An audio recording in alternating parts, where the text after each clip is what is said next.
on both ends of the country, it's Comics Covered. I'm here.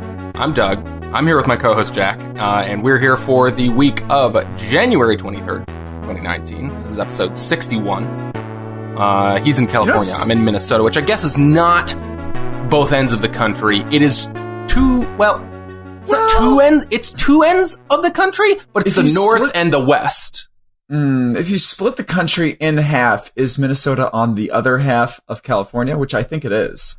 I think it is. So I guess we're in two ends of the country. Sure, vaguely speaking, you could call it that. If there are two ends, then I think we're in both those ends. Okay, sure. I didn't lie. You know what's interesting is that we say we're here to talk about stuff and everything. Where's here? Here is on the internet. You know what I mean? Here is the cultural meeting place that is the internet.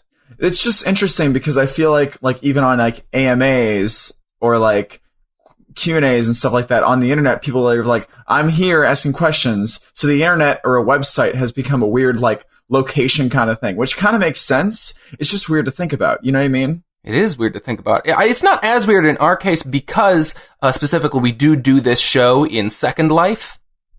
So we are meeting in the internet in those tubes.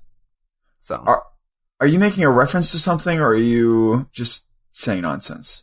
I'm saying that we do the show in Second Life, which is definitely not a lie. This is a show about comic books and the world around them, the industry, comic movies, TV, games. We'll talk spoilers about the books later when we talk about the specific books that came out this week that we're reading. We'll warn you about that, though, once we get to it. I'm Doug. It's a really, really bad run-on sentence, by the way. I just wanted to critique your speaking. Okay, well, we're speaking aloud, so as long as you know what I'm saying, it doesn't really matter. I'm Doug. I'm a resident comics veteran, and I'm here with someone who wasn't in the trenches with me as early. Jack wrote in the rundown here who didn't serve with me. Just poking at my continuous kind of pain at using the word veteran. I love it. I'm Jack. I'm a recent convert to comics, and I just want to use this opportunity to, at the beginning on our sign-on here, to make sure everyone knows that I understand turning off a podcast or something when their sign-off starts, because you think, there's probably nothing else down there. But I just want to say to everybody listening that there is valuable content at the end when we are doing our sign-off because of our nature of how we talk and how we pick on random little things that happen. So I just want you all to know that you should go back to every single episode and listen to every single sign-off right now. I'm just kidding. Oh, my God. If you listen to every sign-off in a row, you'll hear the code that will disarm the bomb. Yes, the comics code. The comics code. We're a bit of an authority on that. So a bit. But yeah, cool. That's about all I said. Last week we talked about sneezing. We did. Why we don't like saying bless you. Yeah. So don't tell them here, Doug. Make them go back. You've just told them. No, I haven't told them why we don't do that. Oh, I see. It was a little tease, a sneeze tease. Exactly. All right. So Jack, how was your week? Oh, it was nice. It was very busy, but it was a nice week. I'm really actually most excited for what I'm doing tomorrow, which is I'm going to Cal Comic Con. My very first comic convention. Is it? In beautiful Yorba Linda, California. That's cool. I don't know where that is, but that sounds awesome. It's kind of out in the boonies. I'm really excited. Apparently, this is actually not a really small one, which we thought. Oh. It's smaller, but it's big for what it is. It's very specific Comic-Con. It's a place where collectors go, basically, I guess, to buy really, really old, like, comic books, like from Golden Age, Silver Age, like really, like valuable things. Like, I'm probably not going to buy anything, honestly. Are there going to be guests? It looks like they're going to be guests. I actually have it written down right here. I don't know who they are. Okay. But I think the main thing is that you go there and they have a bunch of old comics that people can buy and stuff. And I'm really excited to see that, honestly. I'm sure that'll be more than just like valuable Golden Age comics and stuff. You know, when you go to conventions, like a big part of any normal convention is there's tons and tons of just not dumpster diving, trade, good God, long box diving is the phrase I was trying to say, which is, you know, just like tons and tons of stalls just full of long boxes of comics. That new sounds and like old. what it's going to be. Maybe I'll finally find New Avengers #1, except even though it's probably going to be older stuff. I don't know. But the special guests for 2019 Cal Comic Con are Ron Wilson and Mike Vosberg. Okie doke. No, you don't know who those are? Nope. Okay, well, there you go. I'm super excited, though. It's going to be fun. I'm going to take pictures, and I'll post them on our Twitter. Cool. We should start an Instagram. No, we shouldn't. Also, I'm really excited because my coworker who's into comics, who actually has a comics website called mycomicsuniverse.com, is going to be there, too, and he's going to sort of bring me into the fold a little bit and show me around. Oh, did they pay you for that? Before. They pay you for that plug? What? Did they pay you for that plug that you just gave their show? They didn't pay me for the plug, and now I'm looking it up on Google to make sure it's My Comics Universe and not My Comic Universe, which... If you gave them an unpaid, incorrect plug, that's even better. I should pay them. No, okay, it's not My Comics Universe, it's My Comic Universe, singular, so it's like MCU, you know? It's a very well put together website, actually. Nice. That's cool. That is a little known fact about copyright law. If you say the name of a product and you say it improperly, you actually have to pay. You have to. I mean, honestly, that kind of is it. Actually, though, like if we're paying, not necessarily if you do it improperly, but that is kind of how copyright law works. If you say their name. But yeah, so I'm really excited for that. It's going to be fun. And, it's just another thing to add to my plate to like do it. Samantha surprised me for my birthday with these tickets. So awesome. I'm pumped. Doug, what did you do this week?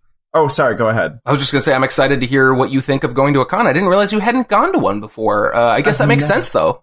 I mean, definitely. Honestly, the only convention thing I've ever been to is E3. I've been to E3 a couple times, which is the big video game convention out here. I know I just telling for the people in case. But yeah, so this is very exciting. Yeah, cool. So you asked me how my week was, and boy, will I tell you. So I saw this last weekend, just before we recorded our last episode, the highly anticipated movie Glass came out. We were very excited about it. And I saw it this week. And so I have feelings about this movie. So this is a movie, this is going to be some major spoilers, and it's just just kind of talk about what this movie is if you don't know the thing. I feel major spoilers for the previous movies? Off the bat here, yes. That's more what I'm warning about. I don't really know how to say what to warn you about if you don't already know. And I feel like the kind of statute of limitations here has kind of passed a little bit. So I'm just going to say it. And if you're worried about movie spoilers and you don't know what this movie is, I'm sorry, I guess, but... Wait a minute. You're just talking about, like, spoilers of the other two movies, not about Glass. So if anybody's seen any marketing, they're fine. It's not a spoiler anymore. Okay. All right. Sure. All right. I should stop being so... You know what? No, I've been trying to be better about I think spoiler culture is dumb. About, like, being worried about spoilers. So, okay. I mean, I'm worried about spoilers in some senses, but that'd be dumb to, I think this is overkill. Anyways, I'll just say it. So, it is a sequel to both the M. Night Shyamalan movies, Unbreakable from around 2000-ish, I think that was. And then Split from a couple years back. They turned out to be in a twist ending, they turned out to be in a shared universe. So it features Paul Bruce Willis's character, who they now give a name in this movie. He's the Overseer. And Samuel L. Jackson's Mr. Glass, as well as James McAvoy's new character, the Horde, depending on which of his personalities or the whole thing you're talking about. So it is basically... Sorry, just a little interjection. I thought you were going to say, in a twist ending, they were actually good.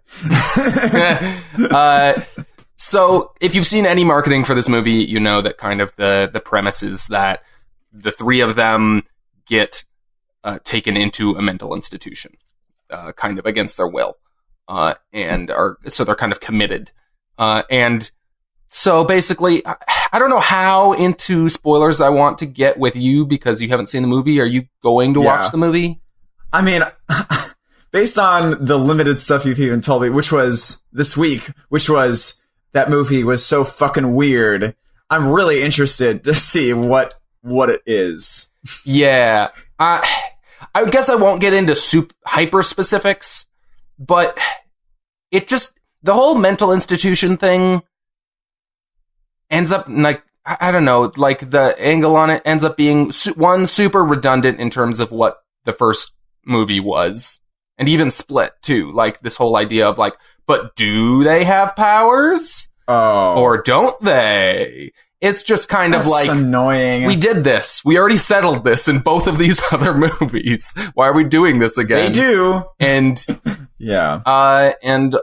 What else? Like, the actors are just like really not into it. I don't know what it is. Really? That's too bad. Like, James McAvoy is the only actor who seems like he's like trying in this movie.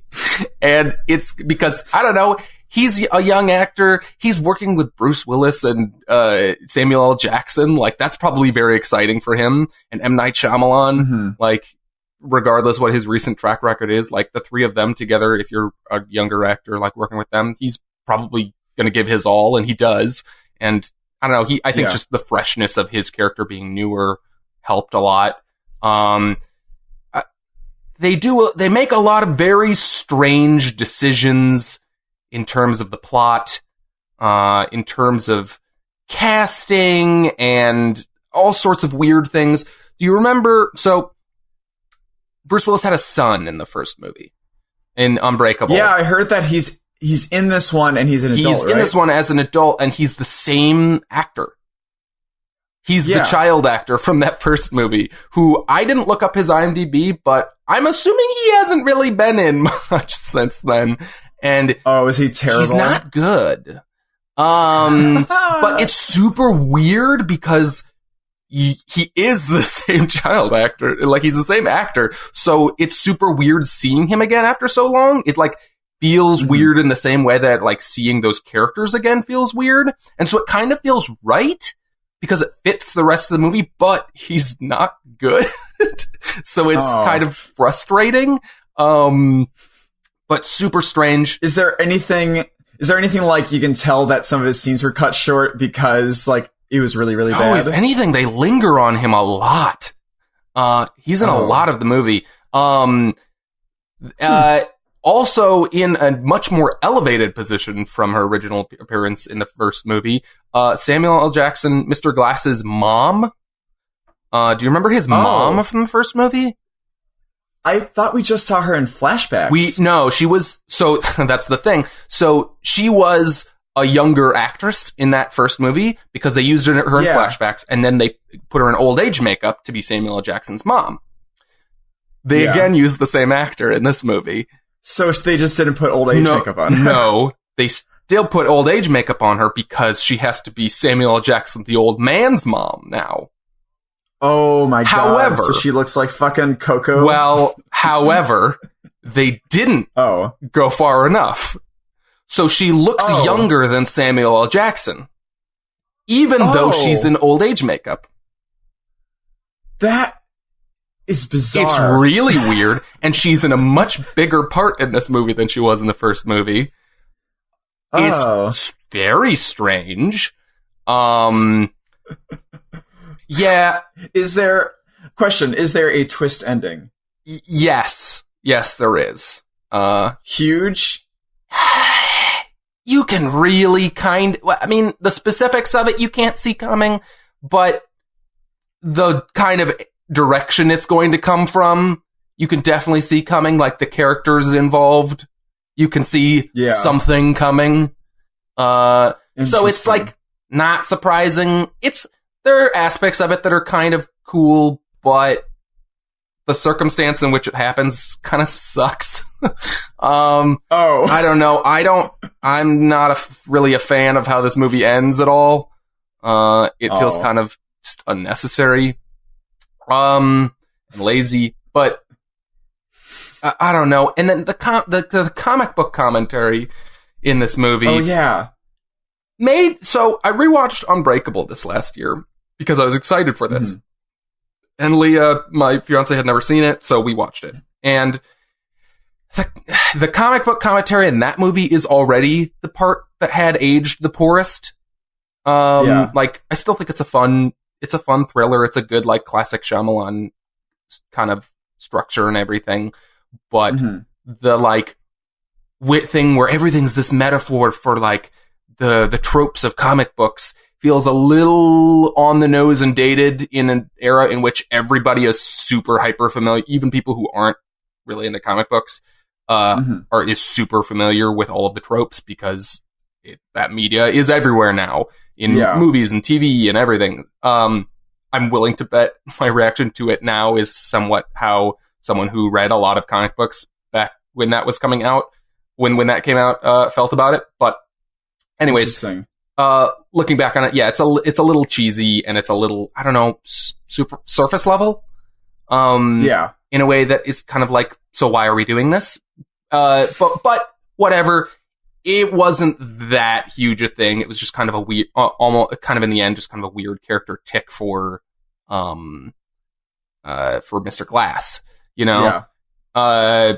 And in this movie, they push it to a degree where it's like this whole fate thing, and like Mr. Glass is constantly talking about it.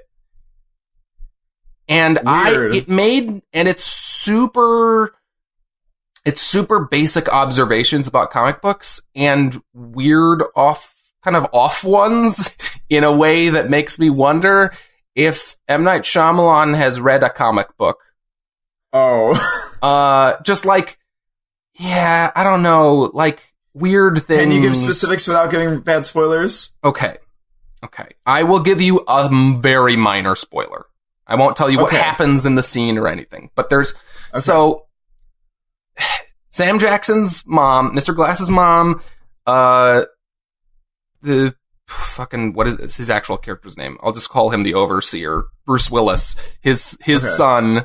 So Sam Jackson's mom, Bruce Willis's son, and the girl that James McAvoy like kidnapped and got away, and then she met his real personality in the end of Split. Remember her? I mean, the main girl from what's her name?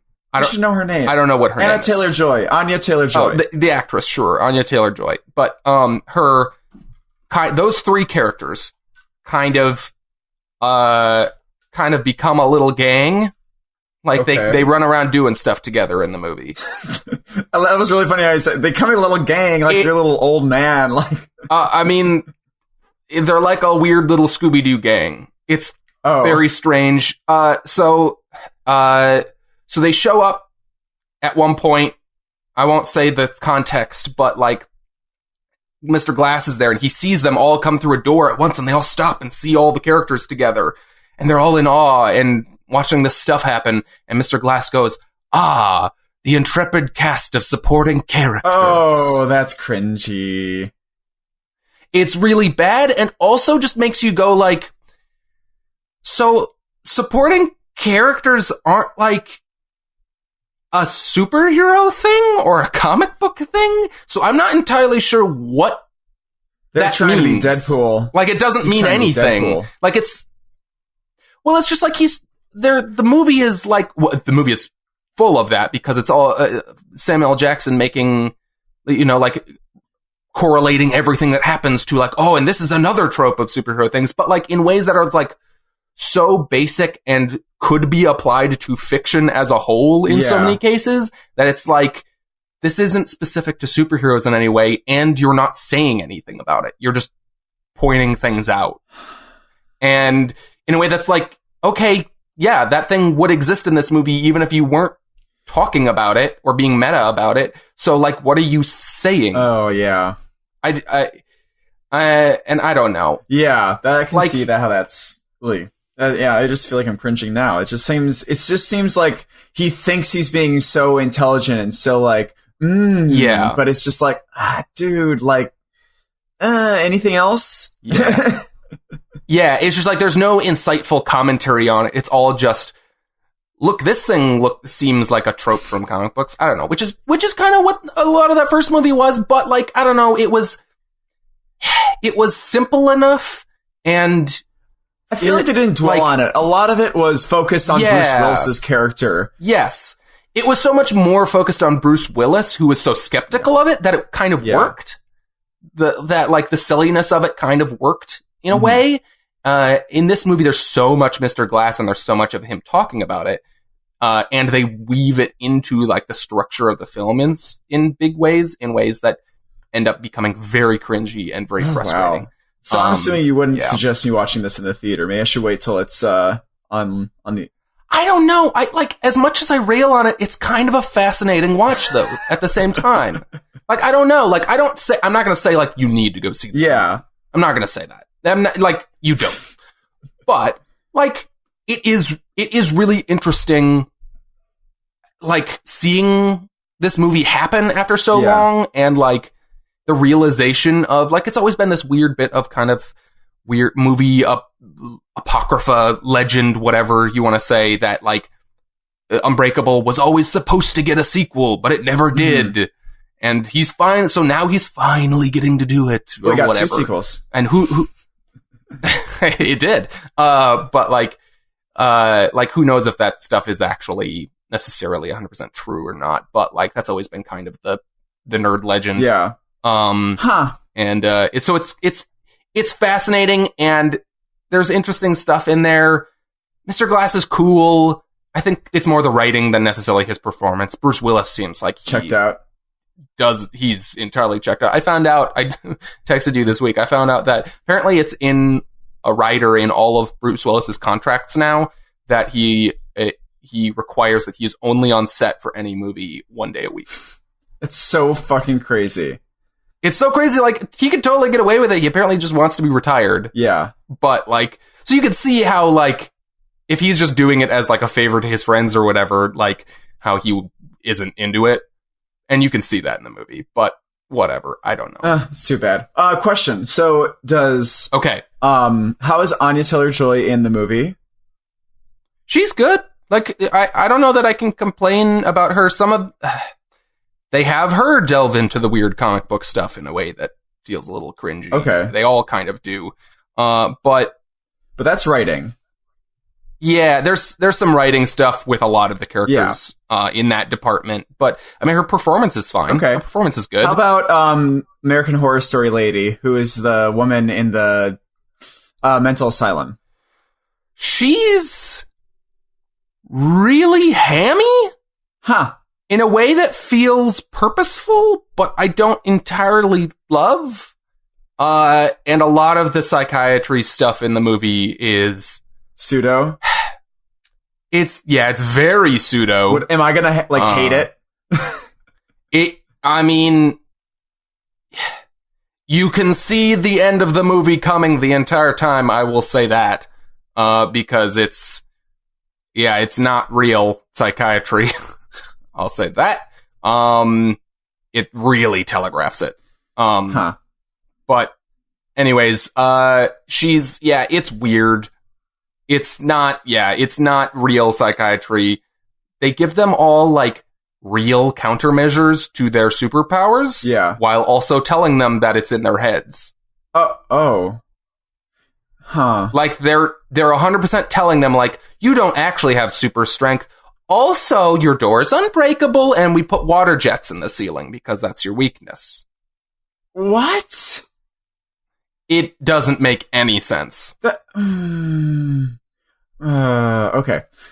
Maybe I'll see it because there's a $5 movie night or whatever I can go find out here. Maybe I'll do that. Yeah, it's kind of a train wreck, but it's kind of fascinating. I wouldn't say it's necessary, but it's interesting. Okay. It's just from a, like, if you're interested in seeing just how that turned out, I'd say out of pure curiosity, I might recommend seeing. Okay. I mean, yeah, I feel like I should see it. I went through all that trouble to get Samantha to watch both Unbreakable and Split so that she could experience that twist and then go into this movie.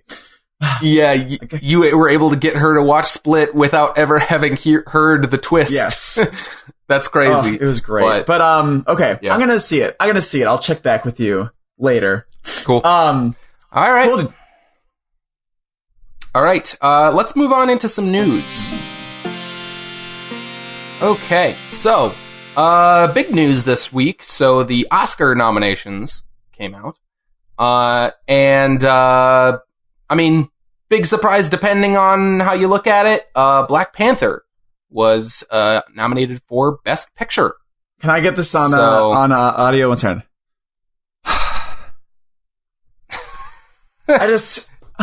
I think that movie's great. Come on. Like, God damn it. Shut up. Like, it's not a Best Picture nominee. I'm sorry. It's just not. No, here's my thing. I don't think it's not a Best Picture nominee. The thing is that's frustrating about it is, like, I think it's great and cool and, like, yes, that, like, it's a big budget blockbuster movie with a mostly all black cast. That's awesome. Great. And I think that is important. However, the thing that's frustrating for me about this is not that I don't think Black Panther is a great movie, because I think it is a great movie. The thing that's frustrating about this to me is they don't nominate movies like this. Mm-hmm. They don't. And that's stupid. And I've always had a problem with that. I think that Infinity War should be on here. I think that did Annihilation come out this last year? Yeah. Annihilation should be on here 100%. Like there's so many genre movies that never get recognized, and the only reason one ever does is because of weird extenuating circumstances. Like Black Panther is on here because of it's pushing the cause of diversity in film, like which, like, cool, but it's frustrating that, like, they only recognize genre movies for those kind of reasons. I'm 100% certain that, like, Heath Ledger would have never gotten nominated for his performance as the Joker if he hadn't died. Absolutely. I am 100% sure of that. Like, it's frustrating that genre movies never get recognized for at the Academy Awards unless there's some sort of social circumstance around them. Mm-hmm.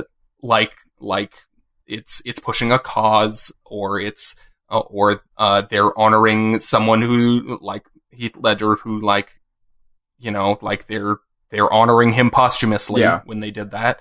Like, I think Black Panther is a great movie. It is. But I think there were better superhero movies and better genre movies this year, and none of them will ever, like, Infinity War has one nomination, and it is for visual effects. Yeah. And it's frustratingly obvious that this is the case when you look at, so all these other movies are all up for all of the other major awards, like director, all the acting awards, for screenplay, for blah, blah, blah. You know, those movies all show up in Best Picture and in those other categories. But there's no single aspect. But there's no single aspect for Black Panther until you go down to the technical awards, which is what they usually give to genre films. And that said, the technical part of it really isn't that, I don't know, amazing about it. It's impressive. It's impressive, but they're only giving, but it's in the same way that, like, fucking, like, editing, like, they like, or like, let's see, like,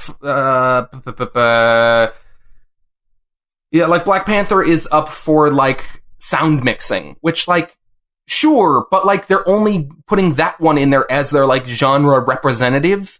They're like genre film representative, their designated one. Yeah. Whereas there were other genre films that I'm sure also had amazing sound editing that like aren't in here because they only honored this very specific type of movie, this very like culturally relevant drama movie about sad people. Yeah. Which is fucking what the Oscars are. And I'm tired of it. I'm so tired of it. There are so many other ways to make a good movie. And like they only honor one unless there's like this other angle to it. Yeah. No, I've just gotten so disillusioned with the Oscars in general. Like it's a good way to like hear about movies like that, what you should see in directs, I guess, because direct you're like watching because they're usually really good movies, of course. It's marketing. You know, it's all marketing these days. It's I don't know. The fact that Black Panther is there is all about trying to be more relevant, I think, on their end. And it just comes off to me as like them finding where the money is. You know what I mean? Yeah. Like it's a good movie. It is. I'm not trying to say it's that. Just, yeah. I just want to make that clear that like I'm not like shitting on Black Panther. No, I think that movie is great. We were just saying how it was one of the best of the, you know, we were talking about Michael B. Jordan's performance. Yeah. We were talking about a lot of stuff about that movie. it's a really well done movie. But like, I think there were better superhero movies this year. Yeah. I think both Infinity War and Into the Spider-Verse were better movies than that. Well, but Doug, you can't have an animated feature for Best Picture. You have to put that in Best Animated Feature. Fucking that again. This is exactly the fucking stupid thing about it. Like, and like they introduced that stupid popular film category this year, and then immediately did you totally miss that? What is that? It doesn't exist anymore because they got fucking destroyed for trying to do it. So basically, the Academy Awards earlier this year, I think it was like half a year ago, so it was a long time ago. They announced for the first time ever, we are doing a Best Popular Film category, which basically means here's a category for all the movies that we don't normally honor, which is all the genre movies. Yeah. Which directly confirmed all the bullshit that everyone has been accusing them forever, that they don't honor those movies even though those movies are good. Yeah. So they just made this fucking like dumpster category for like, oh, you guys are just giving us shit for not like honoring all these other movies. Here's your own weird category off to the side. It's not Best Picture, but it's this thing. Here's a fucking bone that we shat on and now throwing it to you. Yeah. Like, and that's if they had that, that's where Black Panther would have gone. That's where, like, you know, like, and like, I don't know. It's just, it's dumb. I don't know. I don't feel like talking about it anymore. I just don't. I think the Academy Awards are incredibly frustrating as like someone who enjoys genre film. Yeah. I gotcha. I feel ya.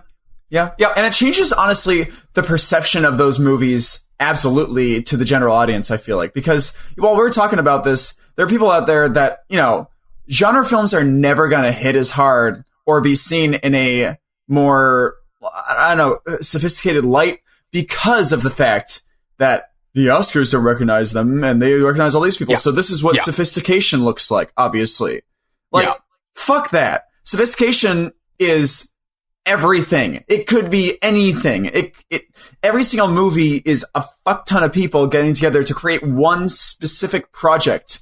And, like, obviously depending on the project, but that can be expressed in so many Oscars, like, just give people some tunnel vision. And it's not through, like, the fault of those people. It's just a thing that gives them tunnel vision, be like, oh, this is what's being recognized. This is what sophistication is. Like, no, fuck that. Yeah. Anyways, I mean, it's cool that Black Panther is being recognized, and I guess, like, I don't know. At the end of the day, I don't care enough about the Oscars, and, like, sure, whatever. Like, Like, you say that every year. It's so funny. Like, you're like, I don't care. It's like a girlfriend that you can't get over. Well, you know what I mean? I want to like it because I love movies and I want to. I know. The idea of it is really cool, like awarding the like best stuff, and it's fun to speculate about who's going to win and stuff. And I used to have a lot of fun with the Oscars. I'm actually, even as I'm super frustrated about it, I miss like having the party and stuff and like getting people around and talking about movies and whatever. I still might actually try to do that this year, even as much as I hate it. No, I know. But like, I know. I wish I agreed with the nominations. I wish I agreed with the fucking process more. Yeah. Well, not that you agreed with the nominations. You wish that the nominations agreed with you. You know what I mean? Yeah, sure. Yeah, you agree with the nominations. To me, sounds like you want to the nominations that they provide. Yeah, no, sure. Yeah, that makes sense. But no, I absolutely, like, I loved going to those parties. It was great. And I still, like, think that it's a valuable way to, like, say, okay, this stuff was good. Like, I want to see Roma. I want to see... Again, and it's the same kind of thing. Like, all these movies, I'm sure, are great. Yeah. It's just that they're the specific type of great that the Academy recognizes. Basically, what we're saying is Oscar bait shouldn't exist. The movies being Oscar bait, yeah. Like, not that I don't think that like these types of movies shouldn't exist. That's not what I'm saying. I'm saying the term Oscar bait shouldn't exist. Yeah, like there shouldn't be a type of movie that like is made because it'll get recognized for this, and that is recognized because it is this specific type of movie. I don't know. Yeah. Anyways, I really love The Favorite. I really want to see Roma. I haven't seen any of these other movies. I really want to see BlacKkKlansman. I heard okay. Also, BlacKkKlansman is not, and I repeat, not even less so than I think Black Panther should be. Are you sure? I heard really good things about that movie. I liked it. I thought it was a good movie. There were definite problems with the way it was made. I do not think it was Best Picture worthy. It's just has some weird choices in the midst of it, and I don't know. I like that movie. It's a great movie. I'm dialing back right now, but it is absolutely not. I mean, who knows? Maybe it's in the same sort of thing. Maybe I just don't like the movies this year. I don't know. But I don't know. Fucking, like, it's just like Bohemian Rhapsody is another movie that, like, is that Best Picture? It's nominated for fucking Best Picture. Did it win? I think it won at the Golden Globes, didn't it? Well, that doesn't matter. They pay for those. Well, it's fucking, but like, Bohemian Rhapsody is a movie that was critically trashed. Like, critics hated that movie. And yet, like, it's up for this because it's this specific type of movie. You know, I don't know. Anyways. Yeah. I mean, I haven't seen it, so I'll save judgment. But then again, I wasn't interested to see it by the marketing, so I don't know.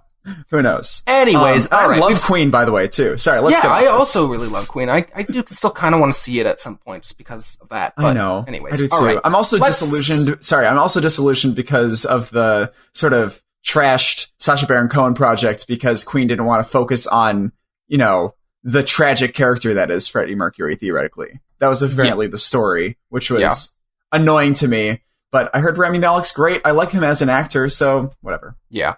Let's move on. Let's move on. We've spent a long time on...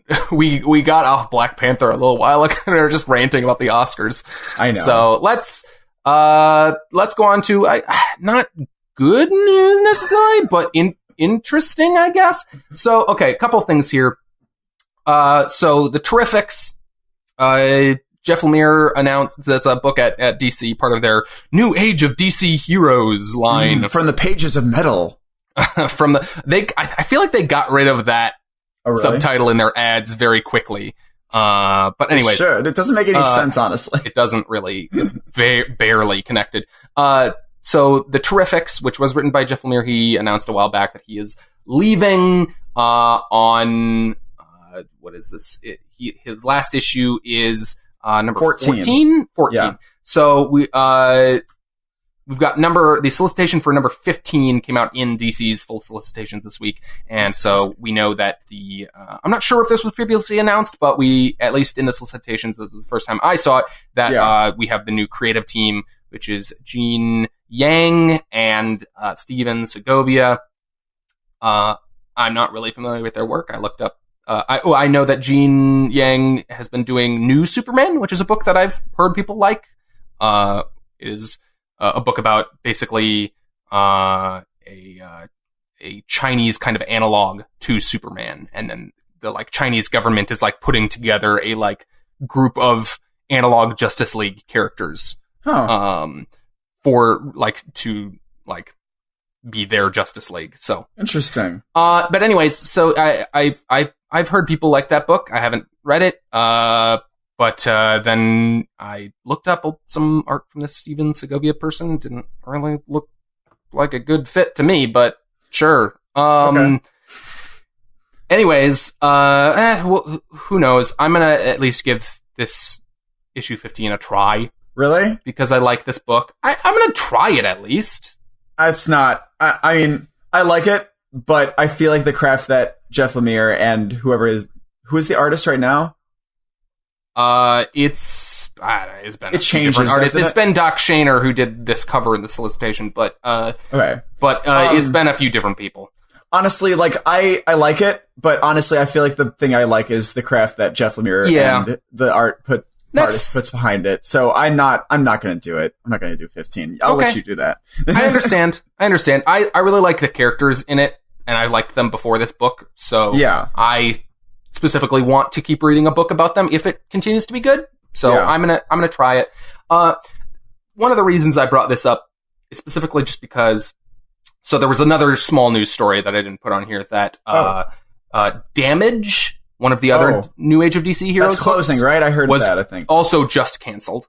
Yeah, which makes the Terrifics and Silencer the only remaining books from that line. Out of the Unexpected. Is that done? Unexpected is at least canceled. I don't know if it has ended already or not. Okay. But shit. That's crazy. Just two books. Yeah, so there were how many of those books? Immortal Men, there was Damage, there was Brimstone, right? Curse of Brimstone? Yeah, there was the Curse of Brimstone, there was Sideways. Sideways. Sideways was canceled recently, and Curse of Brimstone was canceled. So yeah, it's crazy. And so it's just weird that they put out so many of these books. There were a ton of them. I can't remember the exact number, but a bunch of new characters, new concepts. Terrific. The only one with a bunch of existing characters, ironically, or not ironically, I guess as is expected, that it's one of the remaining ones. That's kind of the struggle that these books have been having. But it's such a fucking weird initiative that they did, and that it failed is the new Challengers book was part of this. Yeah. There's so many books, and I wanted to like so many of them, and it's frustrating that they can't make a publishing initiative with a bunch of new characters work, because that's kind of what I want a lot of the time in comics. I want new stuff. Mm-hmm. Anyways. Yeah. No, it also made me remark that part of the pitch of this lineup, other than it being new characters, was that they were putting artists first. Yeah. Which I'm just going to go ahead and say was kind of a lie. Absolutely a lie. Especially looking at the case of Terrifics. So this whole publishing initiative credited the artist first, so that the pitch on that series was it's Ivan Reis and Jeff Lemire, and we're putting Ivan Reis first, and he's the big headliner on this book. And lo and behold, 2 or 3 issues in, we've got a different artist, but still Jeff Lemire, and then a bunch of other rando artists, and we're going to shuffle them in as we go, and Jeff Lemire is the only constant. Because that's not to say the art hasn't been good on that series. It has been. Even throughout the changes, but it shows how little they care. it just shows their priorities there, even as they're trying to insist that they are putting the artist first. Like, they clearly aren't. Yeah. And I'm not even necessarily saying that what they're doing there is the wrong call.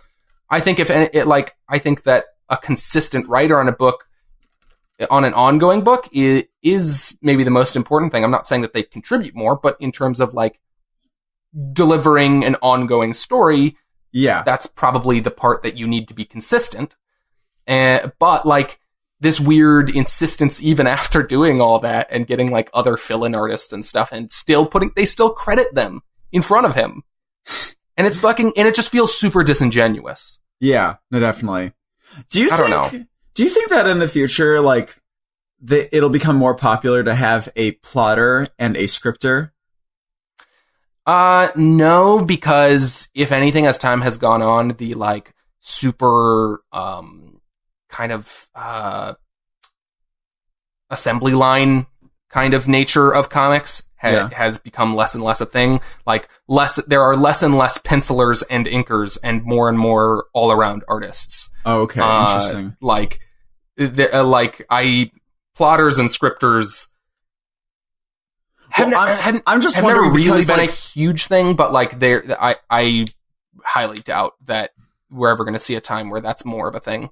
I'm just wondering if like it'll become a big thing where like they'll have one person be the plotter for the whole series, and then maybe they can switch out the scripters throughout it. You know what I mean? Yeah.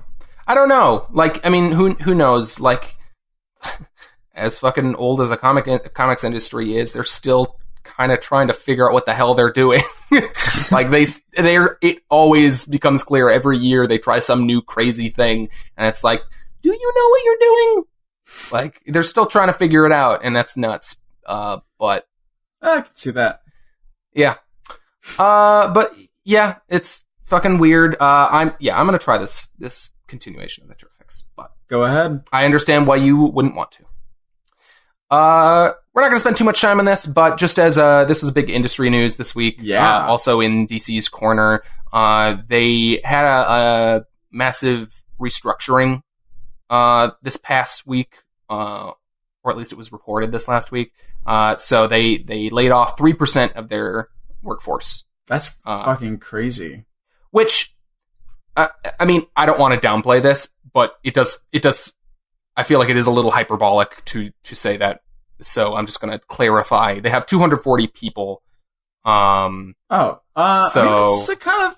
I mean, 1% is about 2.5. So 2.5 people. It's about 7 people. Okay. Which, in a company that small, is a big deal. It is 3%, but yeah, it included. I mean, okay. I just wanted to give that for context. It is still a big deal. Like, these are 7 people who are like higher up, and it's still 7 people losing their job. They are sucks. higher ups. A number of them are. Oh wow. So they include senior vice president of sales. We have the vice president of consumer marketing. We have the senior vice president of art direction. That person, Mark Chiarello, specifically, I was seeing a lot of people on, like creators, people who work for DC and Marvel on Twitter, saying how big of a loss that was. Shit. A lot of people were expressing, like the idea that he is kind of the reason that DC's kind of graphic design on their books is really good, and in stark contrast to Marvel's tending to look like all over the place garbage. Do you mean like? What do you mean graphic design? I mean like the layout of the books, the titles, the how the covers are designed, other than the artwork itself. You mean like the ones in the corner, like the stuff in the corner, basically, and like the names. Like if you look at a DC book right now, yeah, how I'm doing that. They've introduced this this little box up in the corner that has all the information. It has the icon for the book. Like, that would be an aspect of it, as well as the design of the title itself, as well as if you look at any of the kind of any of the like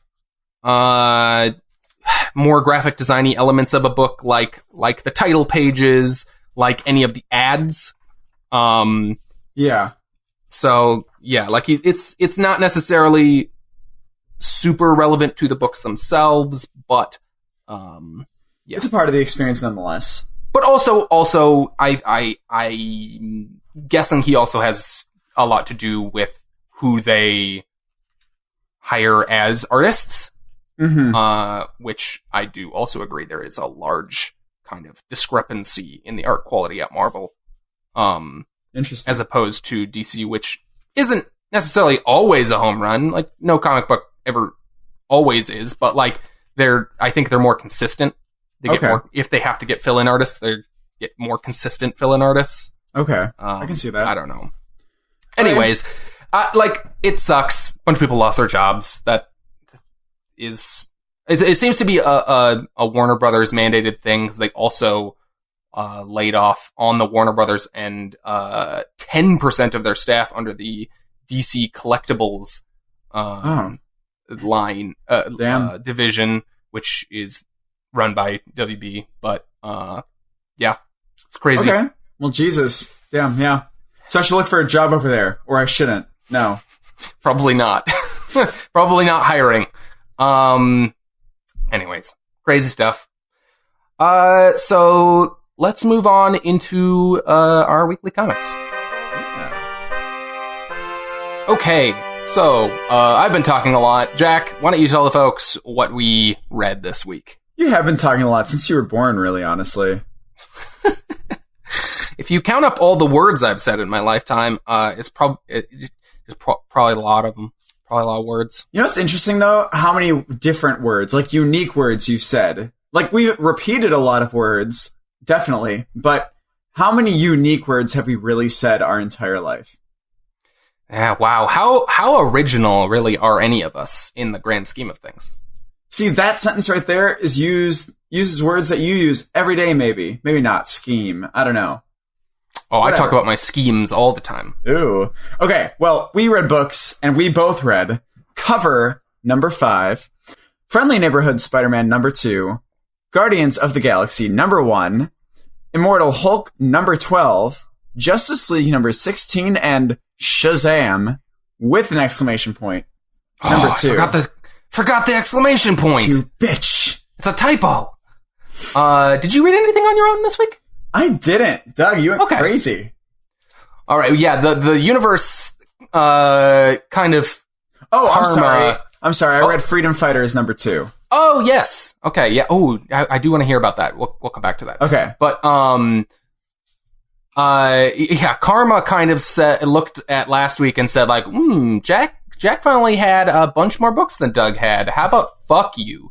And then gave me a billion books this week. So I also had American Carnage number 3, Batman number 63, Hellboy and the BPRD 1956 number 3, Naomi number 1, Pearl number 6, and The Wildstorm number 19. So this is your spoiler warning. We are going to talk in specifics about these books. Jack?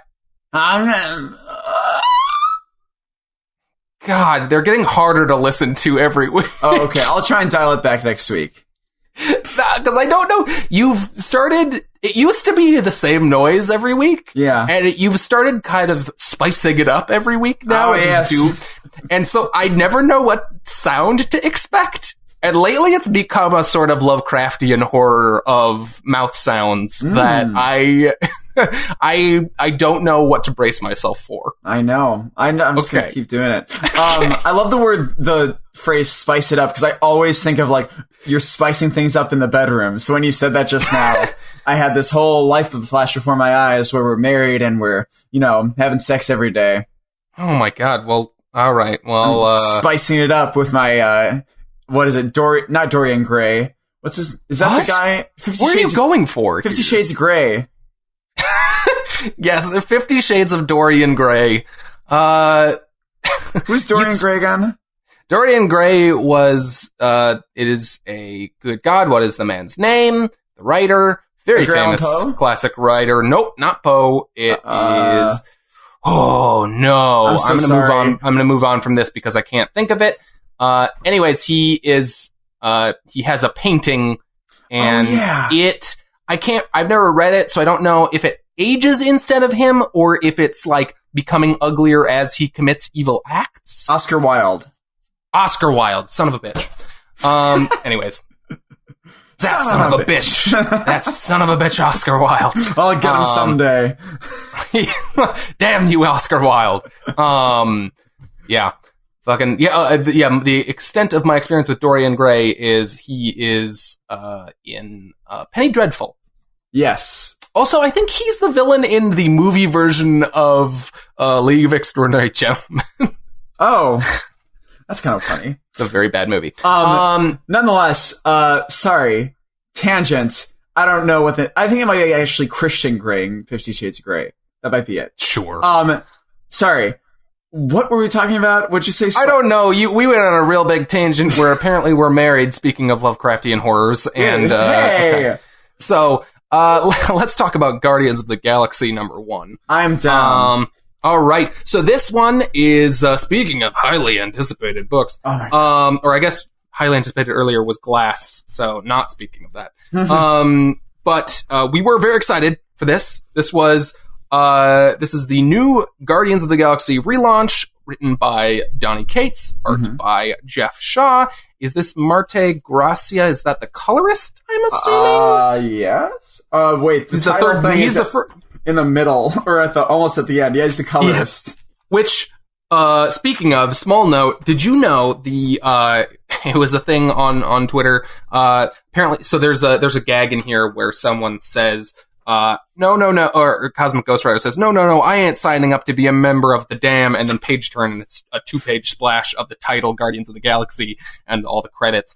Apparently they left that out of the digital version. Oh. They didn't put this credits page in So here. It was just, meanwhile.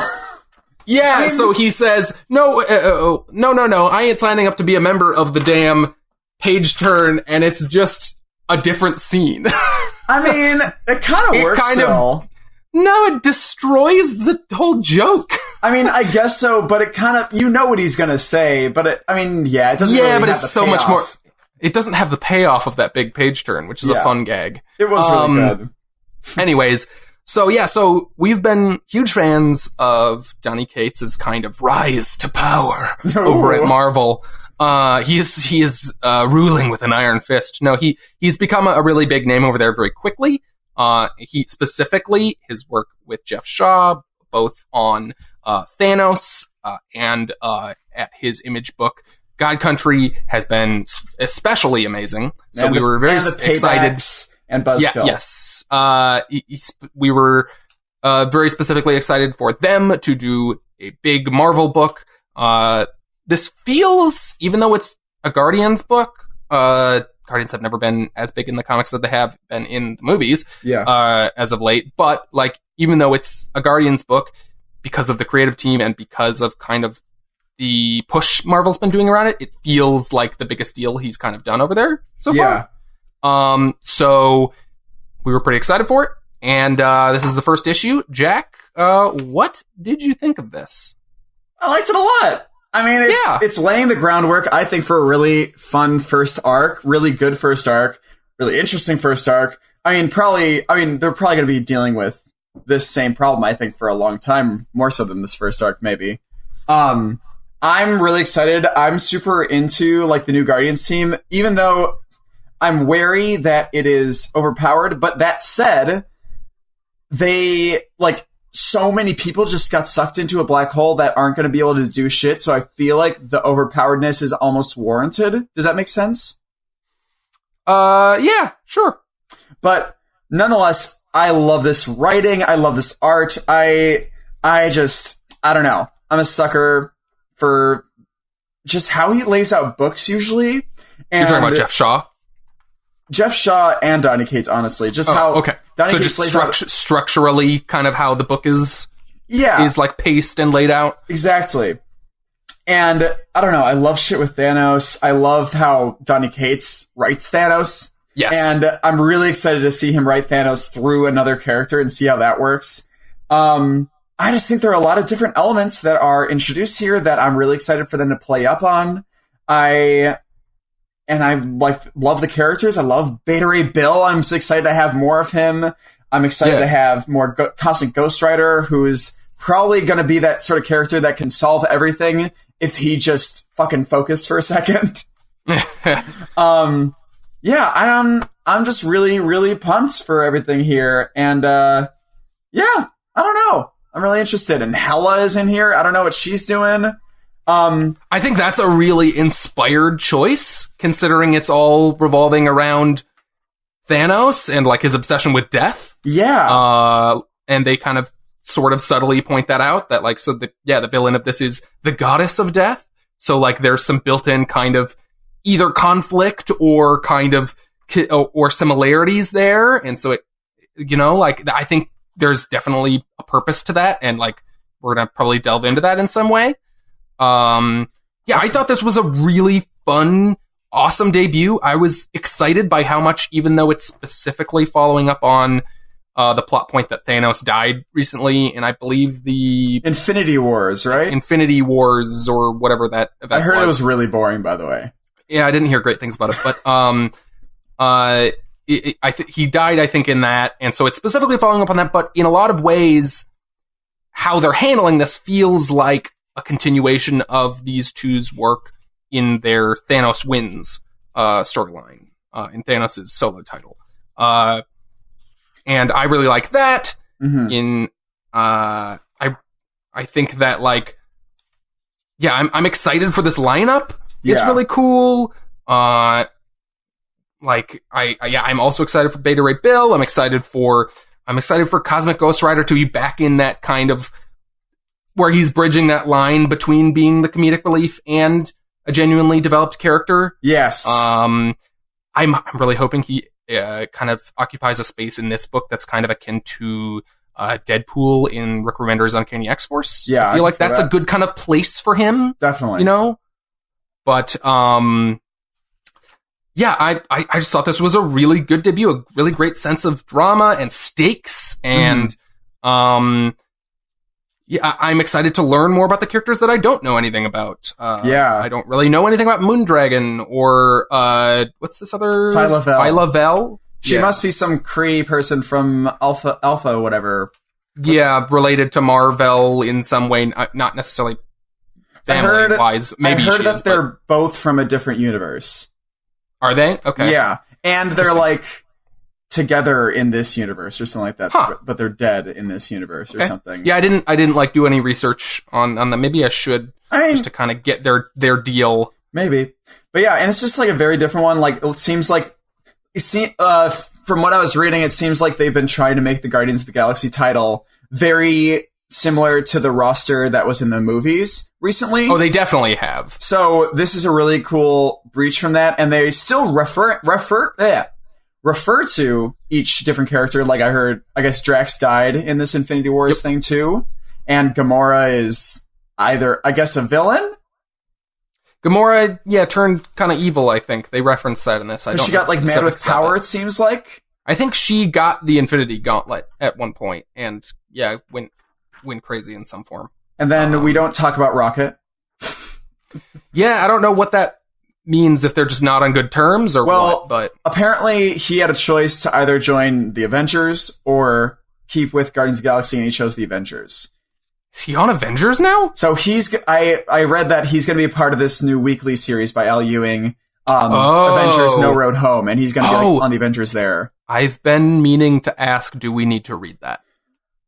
It is a continuation with the same writing team as No Surrender. I know. A lot of No Surrender. I mean, I liked it a lot. Like I liked. Yeah, I know. I'm very torn on it.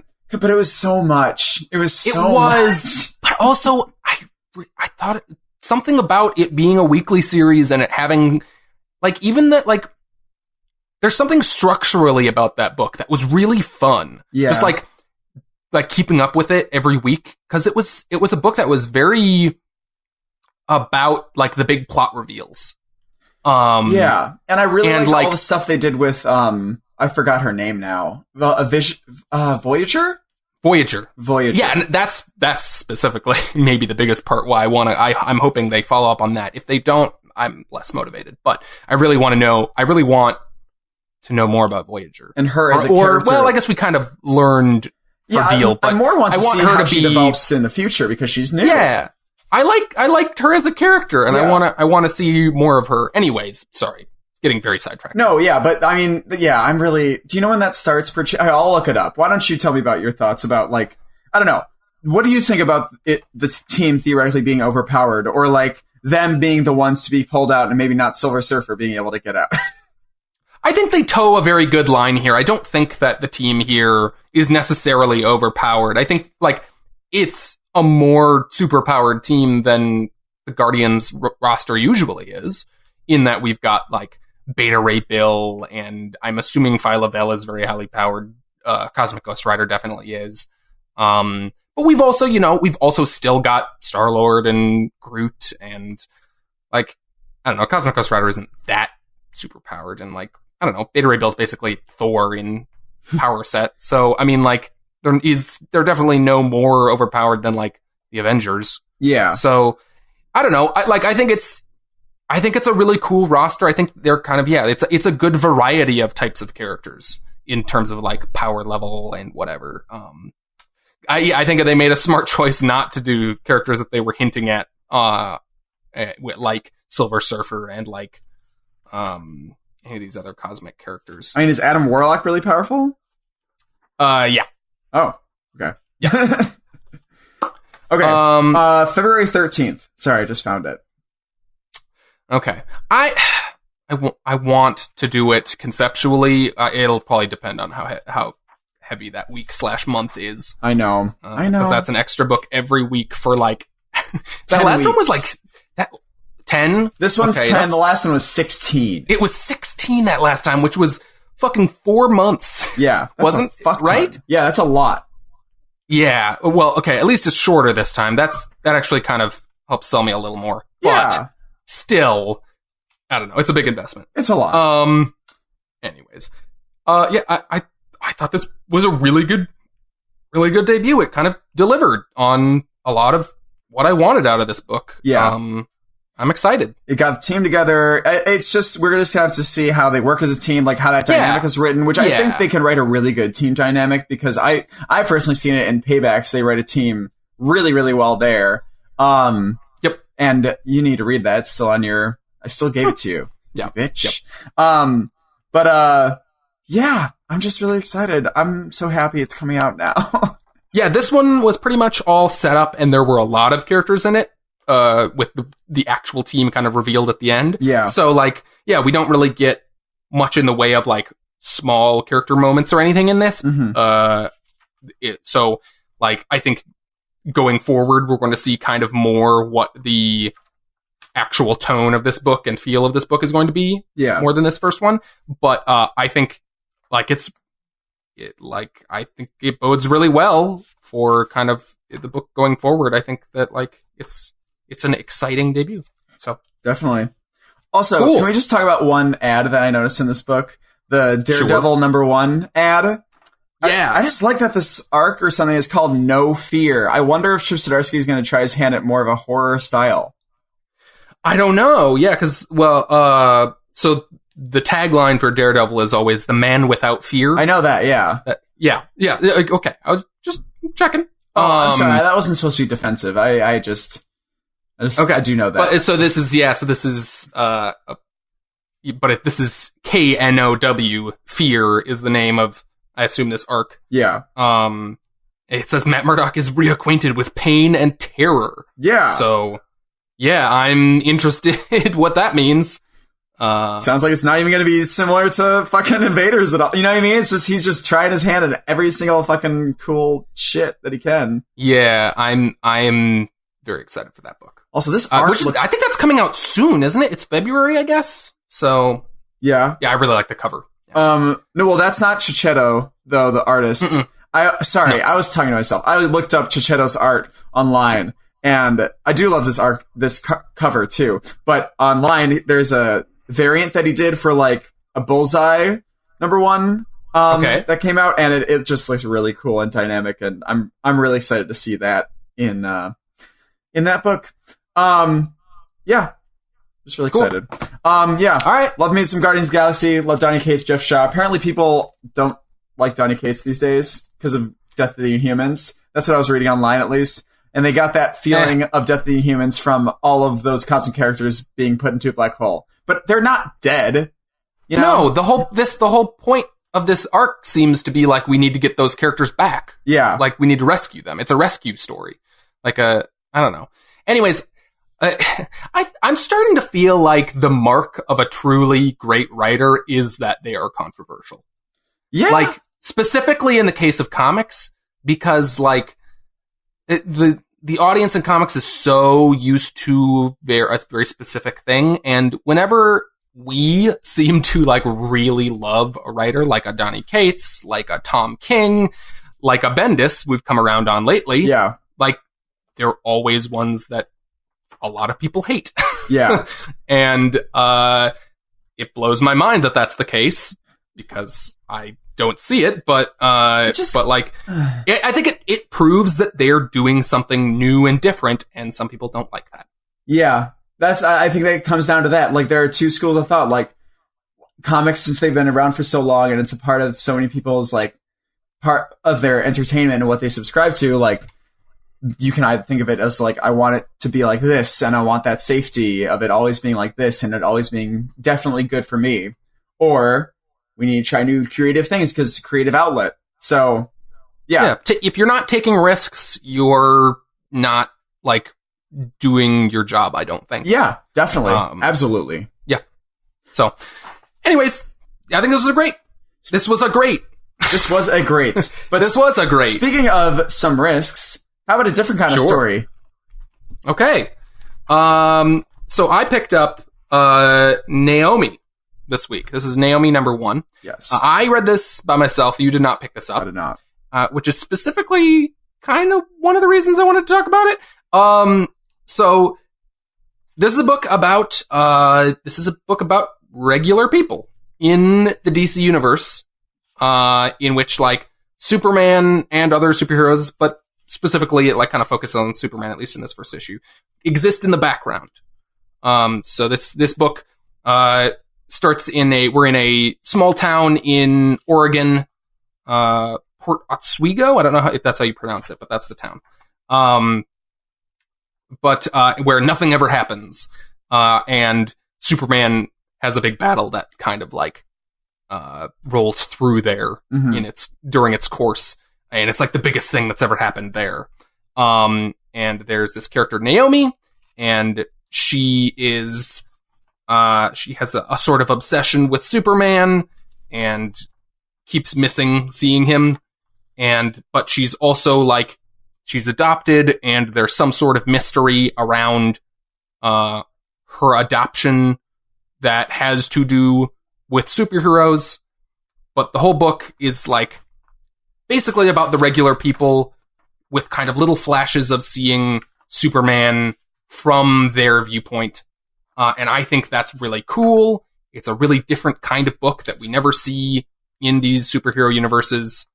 I thought it was really refreshing in that way. And even though it's co-written by Bendis, it really has a Bendis kind of feel to its dialogue. Like, I didn't feel like it was like a Bendis light or anything.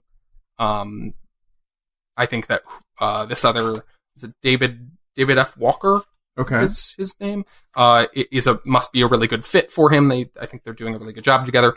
I also think that the art in this book looks gorgeous. And you apparently do not.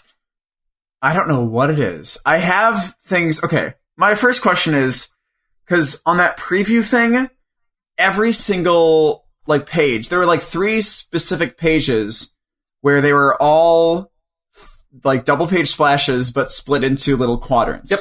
Is that the whole book? No. Okay.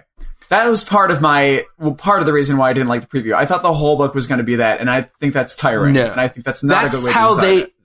That is how they depicted the big Superman battle and how it's seen by people. So in fact, it actually kind of progresses interestingly from that. So we have a double page. The book starts off with a what is this, 3x4, 12 panel grid of just people talking about the incident. Okay. Then we go to a double page splash of the crazy epicness of Superman having his big fight there. Yeah. Then we go to a 3-panel double page splash of the fight happening. Yeah. So still big and epic, but like it's not the bombastic moment when you first see it. Yeah. Then we go to 5-panel. Yes. That's what I have open. Layout. Yeah, which is like the aftermath.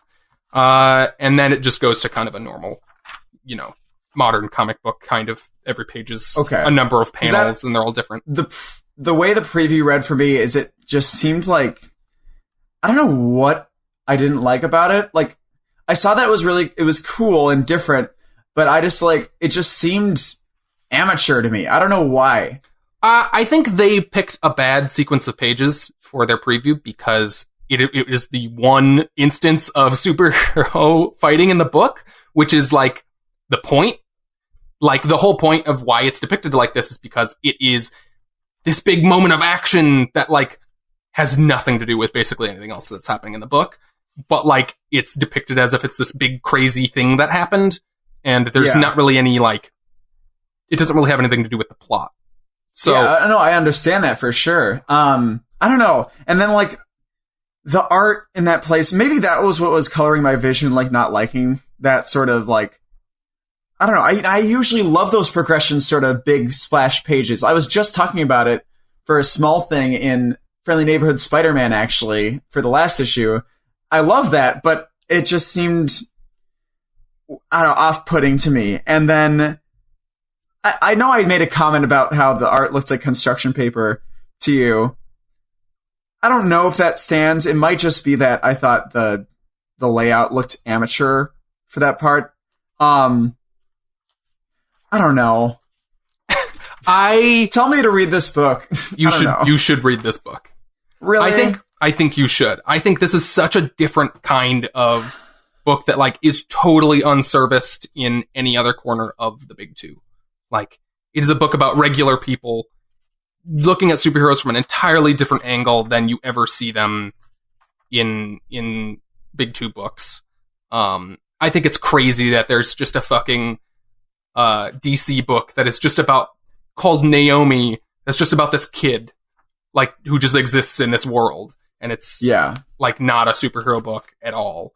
But it seems like she's going to be tied to it in some way later. Yes, like their lives in this book kind of revolve around superheroes because if you fucking lived in this world, of course they would. There's some sort of mystery that is especially tying her into that. I find that really interesting. Well, I was actually, do you remember what I was telling you about how I would love to have a story where it was about a dude just having a normal life and there were superheroes around him and he figured out that he was some like copy of that superhero? I mean, like, I'm not saying about that. I think I remember that. It's not that specific plot point at the end there. I know. That's what this book is. I know. That's what I... It is exactly what you just pitched, is that it's about a regular person who has some sort of secret connection to superheroes, but it's a story about their life and how, like, a regular life in this universe is impacted by these superheroes existing. Yeah, I'll get it. I'm gonna get it. It's different. I need to at least give the first one, just because it's a new and different thing that's happening. I've been telling you about a lot of new series that I think that like I keep telling you I think you should pick up. But honestly, out of all of those, out of like Captain Marvel, out of I feel like there were a bunch of other ones lately, but like I think this is the most... you just say Die. Okay, well, okay. That's tough. Maybe not more than Die, but like I think this is like a really exciting debut. Okay. I think you should at least try this first one. I will. If you don't like it, that's fine. But like, yeah, I think that like, if you really like this is so different from every other big two book. And like, if it continues to be as good as I think this first issue is, like this could be something that is like a really cool classic that like, how did this happen? How does this exist? It's like nothing. Seems like Bendis is doing a lot of that these days. Yeah. Good for him. That's so cool. Yeah, no, I'm gonna do it. I'm gonna get it. It's around maybe this weekend. Okay. Naomi. Yeah, I'm excited. It seems up my alley. I think the main thing was just that preview just turned me off so much about it, and I think they picked a bad preview. Like, it is specifically... I think so, too. I think it is specific. They did it because it's the bit with superheroes, but that's not what this book is. Exactly. Foot in the door. Like, in fact, it's like, its difference from the rest of the book is kind of what the point of that sequence is. And they, taking it out of context, completely destroys that. That makes sense. Because it seems totally up my alley. Exactly like what I said, but like, yeah, I was just like, God, I just don't like reading this preview. Like, I don't want to do it. Yeah. Also, they cut out the first page, which kind of sets that whole sequence up and why it's... Okay. Cool. So, anyways. Cool. I actually, really quick, I do want to really quick hear about Freedom Fighters. What did you think of the second issue? Freedom Fighters, talk about a book that I think the artist shines on. Freedom Fighters... Oh, yeah.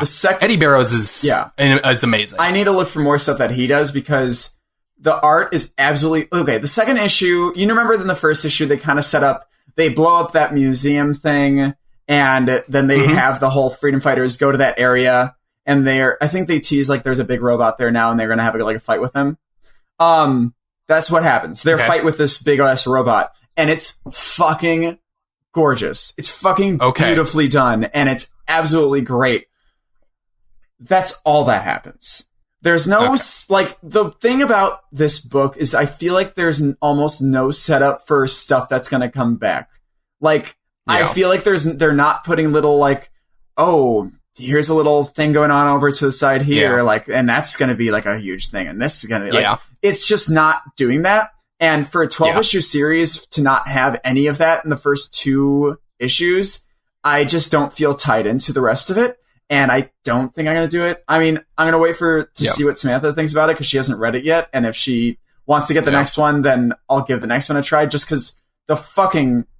Yeah, I need to look for more Eddie Barrows shit because I swear it's so good. The fight is done so well. How he draws the human bomb and the explosions coming off of him and like how he punches this giant-ass robot is fucking amazing.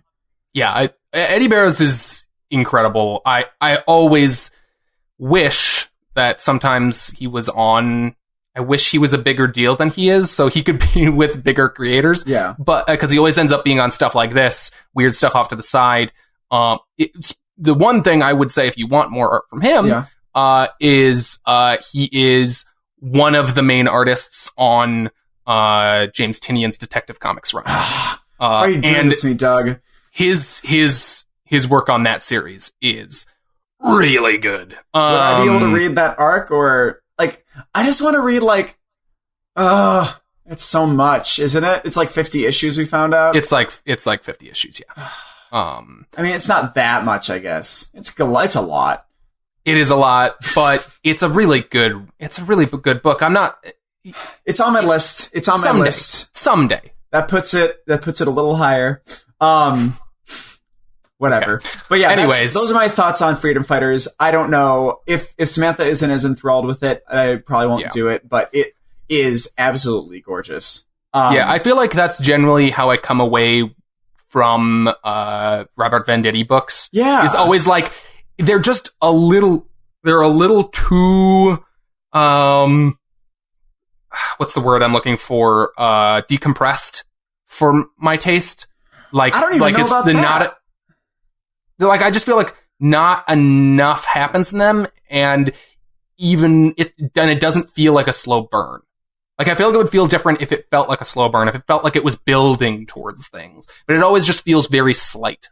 Yes. That's exactly yeah. Like, it's not, like, a decompressed storytelling is fine if there is a burn, but I don't feel the burn. You're not feeling the burn? I don't feel the burn at all. Feel the burn. Okay. Let's talk about Shazam. Wait, 1 second. I just want to let's talk about Shazam. I was trying to look at your stuff. Oh, how's Pearl is what I wanted to ask about you. I have not read Pearl. Oh, well. I have not read Pearl, American Carnage, or Hellboy and the BPRD. So, okay. Well, can't say about those. Last issue of Pearl was good, but... Yeah. Let's talk about Shazam! Exclamation point. Shazam! Exclamation mark. Just like Jeopardy, I found out this week, also always has an exclamation mark at the end. Oh, I did not know that. Which is funny. I ripped my copy of Shazam. God damn it. Whoops. How? How much? A little sliver up at the top. That sucks. Anyways. Are you gonna get a new one? No. I used to do bullshit like that. Like, oh, I ripped or spilled something on my copy. I gotta get a new one. Whatever. If it becomes a classic that I love and someday, 10 years from now, it really bothers me that my issue is ripped or something, maybe I'll replace it. But we'll replace it with, what? With, you're not gonna find with a new printing. Issue. What? I don't know. You're not gonna find a new printing or anything. Are you gonna have to find, can. If it's, I could find a copy of this issue. Really? You think so? Yeah, it's not that hard. I mean, depending on how, if this run becomes a classic or something, maybe it'll become harder. But second issue of a series, first issue, a little bit harder sometimes, even regardless how good the series is. But second issue, yeah, sure, it might take me a little bit, but by a second issue of a semi-modern series without much trouble. Okay. Interesting. Anyways. I mean, I don't know much about it, so yeah, let's talk about this. So, we have shared our issues, with, not issues necessarily, our concerns with maybe where this book was going to go. Doug, I want to hear about what you thought of this one as a continuation. Okay, so we liked the first issue, but yeah, we had kind of, concerns about, the dynamic with the characters. I guess was the thing. Personally, I thought the dynamic was fine. I like the dynamic, but I think there was too much of that dynamic. Yeah, I guess that's more. It's just there were a lot of kid characters and they were all talking over each other all the time in a way that was kind of frustrating. I felt like a parent trying to calm them down. Which I think was semi-purposeful. There's a million kids in this foster home and it's chaotic or whatever. Yeah. I think that was on purpose. But, so this second issue is they're all going off into this magical realm. They're going to the 7 magic lands. The first of which is, what is this first one called? It's called Funlands, which is really cool. I thought this was a big improvement over the first issue. And I think it's just because they gave them a plot drive. They're going and exploring these magic lands now, and they're reacting to them as kids would, and eventually they're going to have to turn into superheroes and fight whatever the threat is here. But I like this side plot happening with Dr. Savannah and Mr. Mind. Fuck. Yes. So excited. So excited about that. He's in his fucking ear, just and they're scheming together. God damn, I love that shit. Fucking Mr. Mind is so fun. I love Mr. Mind. And I love this book little thing about Mr. Mind. Which is a big retcon, by the way. Oh, really? The idea that, they throw in a throwaway line about, where does it say? It says, although Mind has boasted of being the ruler of a world of worms, it is suspected he originated from the Wildlands. So that first part of that sentence is his origin. Oh, interesting. Originally, that he is an alien from a planet of worms, of psychic worms. But this seems to be implying that is a lie, and that he is actually from these magic lands. Which is a cool way to kind of tie him into the mythology of Shazam. Definitely. Definitely. But, and he was working from within he destroyed the cancel mind, and it took all the Shazam plus the exclamation point guy to stop him. Yeah, and exclamation mark. Oh wait, holy shit. Did you not notice that? I didn't realize that's what, cause yes, Shazam, I think we have gone over this in the past. Yes. Yeah, he has the power, he has whatever the combined the whole thing. Yeah. Solomon, Hercules, Atlas, Zeus, Achilles, Mercury, I did. But I didn't realize, I don't know if this is a thing they're introducing here or if that was existing previously. There's literally a character who is an exclamation mark. Like, he's the enthusiasm? Wait. What? Is he Mr. Exclamation mark from Doom Patrol? No. Wait. Oh! I forgot I was gonna say this is Marvel, Doug. I mean, I don't know, Doug. How do you even search for that character? Because that was his name, right? It was Mr. and then an exclamation mark, right? I think so. I need to reread that series. Mr. exclamation mark. Mr. Oh, damn it. What is his name? I think that's what his name was. Maybe it wasn't Mr. I'm not sure. I'm just putting an exclamation mark and Doom Patrol into Google, and we're going to see what comes up. I don't know that the exclamation mark is going to yield anything interesting or relevant, but I'm going to try to find. Yeah. Okay. Nonetheless, that'd be interesting. An interesting avenue. I think it's so funny that's a thing. Yeah, that's hilarious. Also, I really love this page because I love the drawing of the shadows in the background of him taking his tongue. Oh yeah, God. It's just great. And I know this is a different artist. Yes, but they picked a really good lookalike for Dale Eaglesham's art. Definitely. I don't think it's like it's not quite up to par with Dale Eaglesham's art, but like it really looks like it. Yeah. Like it feels like just slightly not there, but like it felt tonally like it felt like a continuation of it. Like I didn't even notice for a little bit that it wasn't the same artist. Yeah. No, I got you.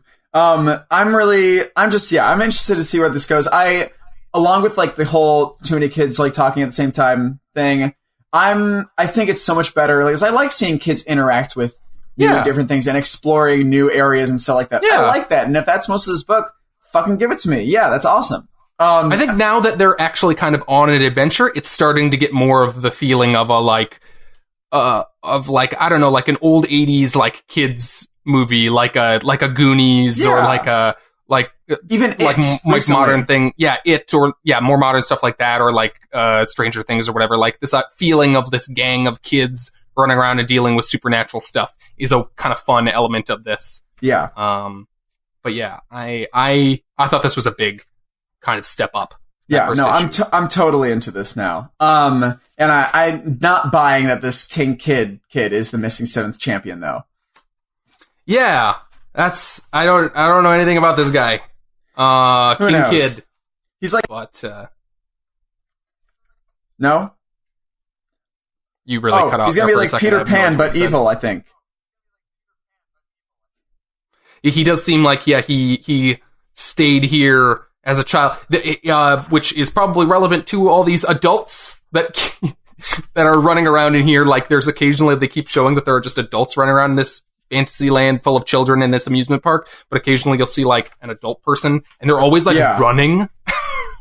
And then later you see one getting chased by with an 18th birthday cake by like what is he being? Yeah, there's some kids wearing like newsy outfits chasing him with a 18th birthday cake because he's gotten too old and I assume something bad is going to happen to him. I haven't seen these adults that you're talking about. Can't get older. There you see one right when they first get there. It's the same kind of thing, but it's not focused on at all. Okay. Double page splash? When they get to the Magic Lands, is it in there? I did not notice that at all. It's the page right after the double page splash. So we get Mary finally relents that we'll go look around here, and then Billy runs after I see Freddy. What you're talking about. And then as they pass them in these two dialogueless panels, we see an older man and a woman holding hands. We're clearly adults, kind of like walking, like speed walking past them, very purposefully. So like, just kind of a hidden little hint at this future bit that you could have easily missed. But wow, I wonder if they're going to go into like how maybe if at 18, maybe they have to like not go on rides or like candy. They just have to like look after. I don't know. Maybe there's something like that where they can't have fun anymore or something like that. Or maybe they killed them when they get too old. I don't know.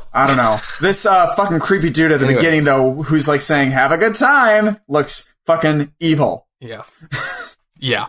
There's definitely something super sinister about this whole thing, and that's definitely going to be the reveal here. Yeah. I'm pumped. But I think it's great. Yeah, I'm really, really excited. I like this a lot. Which is great, because we were, there. I think it improved on the specific aspects of that first issue that we were worried about. Yeah. So I think that bodes really well. Anything else you want to talk about in our books at all? Okay, I just want to call out, because I had an outburst on Twitter, because I just think that cover is so fucking good. And I don't have anything to say about it really, but it's so fucking good. Like the art and how it works with the writing and how it progresses and how it changes throughout. Yeah. Just fucking cream my pants over and over again. God damn it. It's so good. I cannot get over it. That's all. Yeah. It's just an excellent book. It's such a great vehicle for all of Bendis and David Mack's, I assume, kind of observations and feelings about the comics industry. Yes. In some ways that are really like enlightening and like fascinating to see kind of that insider perspective.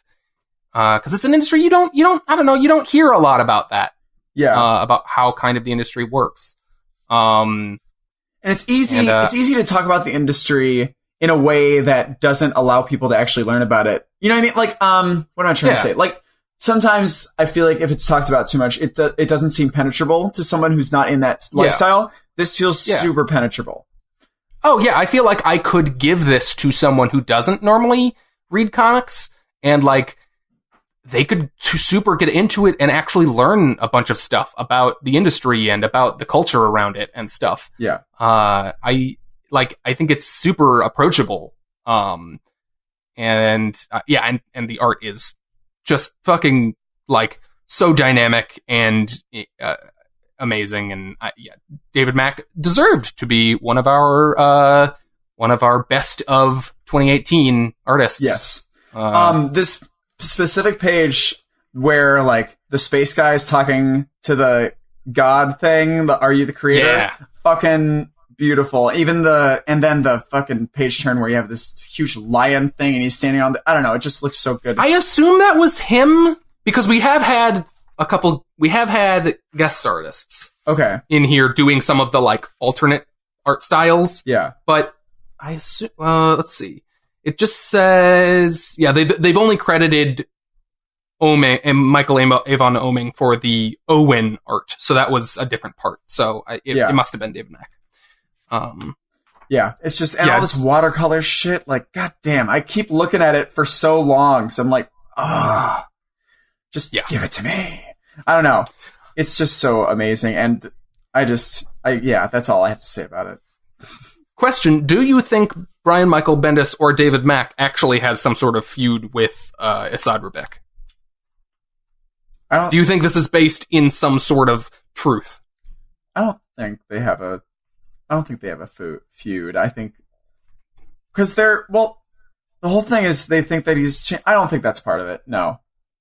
You don't think this is some sort of metaphorical reinterpretation of one of them having some sort of personal issues with Esad Ribic?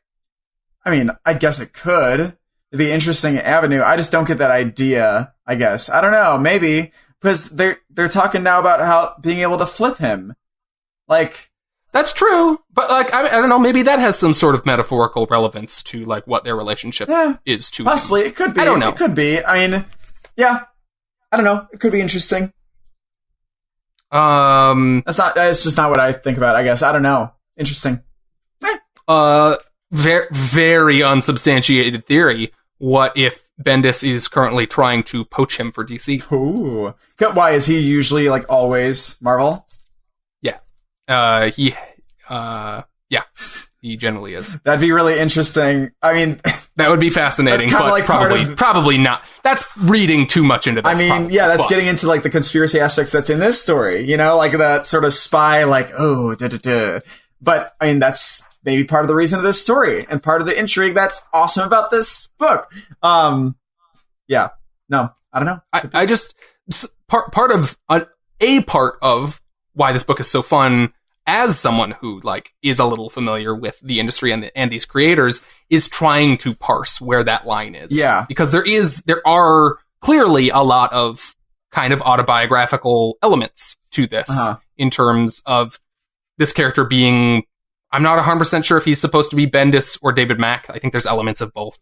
But like trying to find that line where like, oh, this character represents this person. This character represents this person. They have this kind of relationship with them.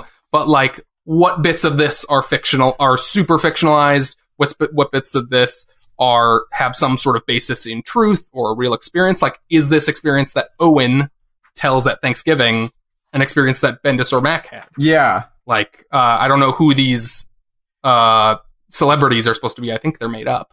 Yeah. But like, is this something that happened to one of them? You know, like it feels real, you know, and that's kind of fascinating about it. Trying to what of this stuff is real and what of this stuff is fake. Yeah. No, I agree completely. Cool. Anyways, yeah. Anything else? Justice League is good. It's just good enough to get me to keep reading it. Yeah. I mean, that's about all I have to say about it. I'm interested in this Perpetuous stuff, I guess. Yeah. This one started to lose me a little bit, but I don't know.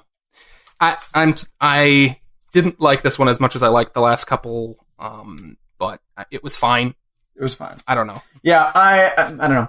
I really like Immortal Hulk still. Yep.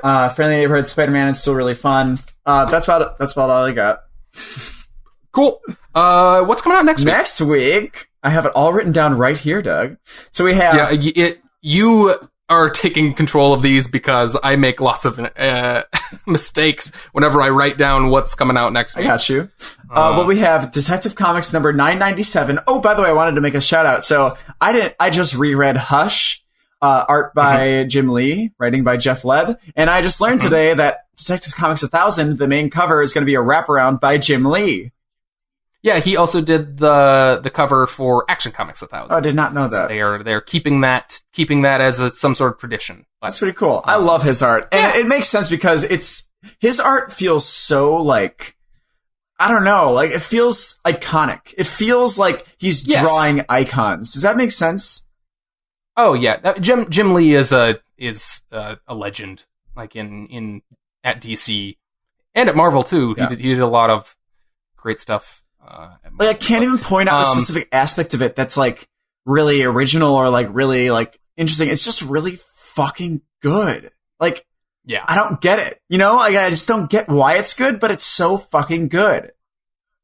Yeah, it feels so essentially kind of or quintessentially superhero and quintessentially comic books. Like, it just feels it always feels exactly as it should. Yeah, you know. Yeah. Yeah. So yeah, I'm really excited for that. What is it? So then we have Heroes in Crisis number 5 of 9. Yeah, it's gonna be interesting. Oh, I just saw, because I was reading the April solicitations and I saw that Heroes in Crisis number 8 was solicited for then, and Mitch Gerrits is going to be a guest artist on that one specifically. Yep. So I'm pumped. Yep. And the cover is a big spoiler. Oh, I didn't see it. I don't remember what it was. Yeah. I won't say then. Okay, yeah, don't say it because I didn't register. For people who saw it, I'm very disappointed that they put that on the cover. Okay. Anyways, I thought it was wasn't it just okay? Well, whatever. I won't. Maybe it was a variant cover. I don't remember. Some cover leaked out there or was released or something, and it reveals a big plot point. Interesting. I'm frustrated that I saw. I saw a Harley Quinn one where I just didn't register anything specific, but I just registered that is going to be like a flashback issue of like what Harley Quinn was doing. Yeah. Whatever. And it's not that. It's not that? No. Oh, interesting. Okay. Well, we also have Ice Cream Man number 9, finally. Again. It's been too long. We have the Justice League annual. Is that the first Scott Snyder annual that we've gotten? We haven't gotten another Justice League annual. Okay, so this is the first. This is number one in so. his series. Okay, is it written by him or is it gonna be Tinian or someone else? That's a really good question. Here, why don't you do the rest of them, Doug? Okay, we've got Marvel Knights 20th. It is I assume issue number 6. It is it the last one? Number 6. Okay, we got Action Comics, we got Terrifics, we got Quantum Age. I also had this book on my list, and have a similar feeling to it. So there's a book called Weird, WYRD. I know nothing about the creative team. I do not recall who's making it. It was no one I recognized. It is an Image book, I believe. And I don't know, it's about a guy who investigates supernatural stuff for the government. It sounds like, I liked the cover. Yeah. And I am, you put this on here, so we're both definitely interested in it, but I agree if next week is too big of a week, I may not pick it. Yeah. But I want to. It's tough. Like, yeah, I might, I don't know. It looks, did you look at the preview actually? I didn't look at the preview. Doug, I just, does it look like the cover? Oh wait, actually I have it open right here. Kind of, not really. Kind of, maybe. I would look it up. It's exclusive preview. It's really fucking weird. Cool Number looking. 1. It's really cool looking. There's a Jeff Lemire variant for this. Ooh, yeah, right. I'm a fan. Like those first 2 ones with like the purple hue and stuff like that. It looks like it's going to be used to really good effect. I don't know. Yeah, I like this. Who's this artist? This is Antonio Fuso. Oh, this is a Dark Horse book. Sorry, I called it an Image book. But anyways, yeah, I don't know this writer, Kurt Pyers. Do they say what he has done? It says The Forevers. I don't know what that is. Doug, The Forevers? You never heard of that? I was kidding. Yeah. I don't know. Anyways, yeah, I'm interested, but yeah, it depends on how heavy that week is. With that book, I think currently have 14 books, so dear God, that's not looking good. So Justice League Annual is Scott Snyder and James Tynion, by the way. Okay, so that's tough. Oh, well. What do I have? Do I have anything that we don't have? If it's just these books for me, then I might just get it. Oh, I have Man-Eaters too. I have Night Moves. Fuck. Shit. Skyward. Fuck. I might not get it. Okay. I really want to get more non-superhero books, though. I've become very aware lately that I've been picking up a lot of new superhero books and not a lot of new non-superhero or non-Big Two stuff. Oh, yeah. And I want more of that stuff. I understand. Anyways, yeah, that's going to do it for our weekly comics. Do you want to talk about this other thing I put on here, or do you want to just wrap up here? Oh, I mean, I'm down.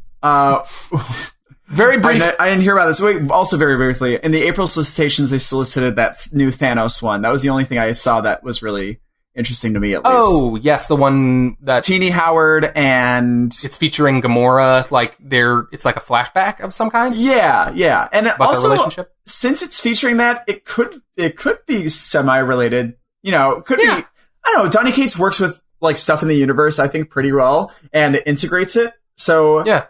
I don't know. It seems relevant to like Gamora is kind of a plot point / potentially important character in this Guardians series.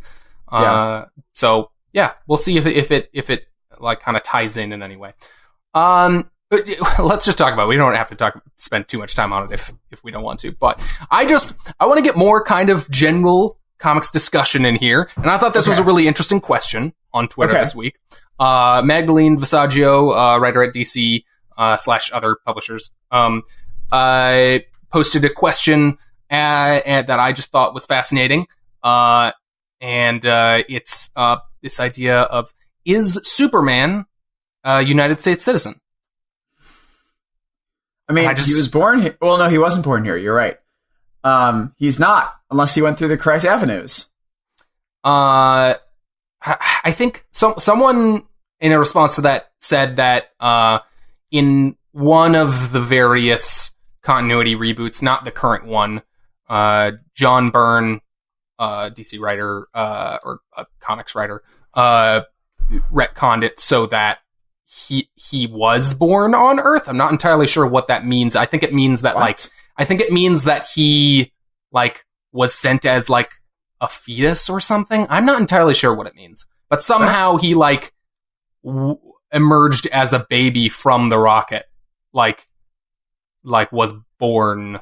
Anyways, that gets into a whole new thing though, because like people who are pro-life might say, okay, no, he's not a citizen because he was already a living thing over there. He was already a baby, quote unquote. But people who are pro-choice would say that, oh no, he was born here, so he's there. I know, I won't go down there, but that's an interesting little wrinkle in it, isn't it? It is, but also you are a citizen where you are born, not where you are conceived. So, anyways, or at least in the United States. But hey, we don't know what the comics universe holds. But I just thought it was a really interesting question. Like, I feel like it's interesting because there is this historic kind of connection between Superman and like truth, justice, and the American way, which is a thing that a lot of writers have kind of moved away from. Him being like a government kind of, not puppet, all of that is kind of what it started to feel like, which I think is why people kind of moved away from it. But like, the idea that he like stood for what America stood for, but like, would he technically be a citizen? I don't know. I pointed out that I think that Clark Kent is relying on so many different layers of fraud in his life. Like, I feel like he probably isn't. And he's just like got like a bunch of forged identity shit. Oh, wait a minute. Yeah, that's interesting. I never thought of it that way. But then again, if he's always, okay.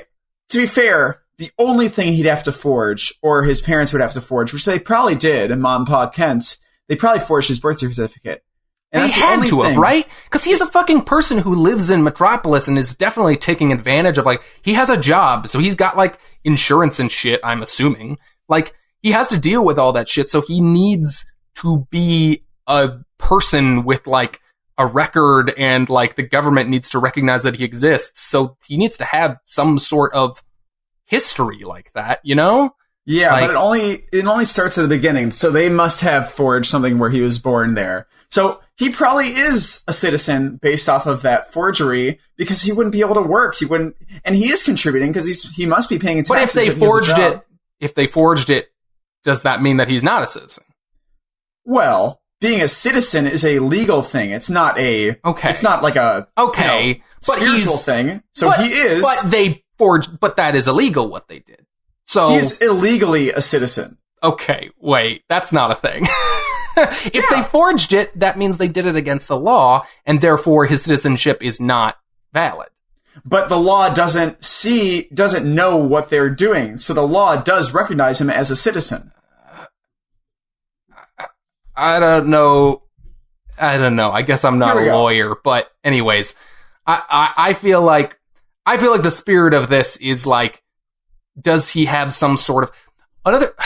Okay, so, sorry, completely sidetracking myself.